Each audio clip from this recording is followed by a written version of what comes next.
Hi guys, welcome to my channel.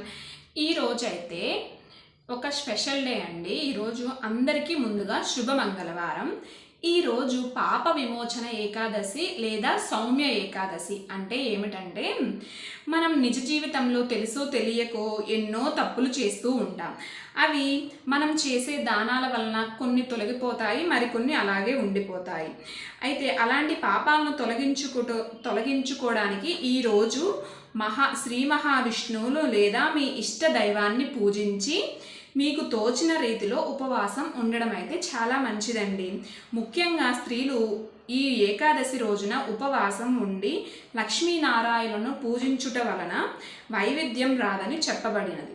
అందుకే ఈరోజు అవైధ్యవ ఏకాదశి అని కూడా పిలుస్తారు.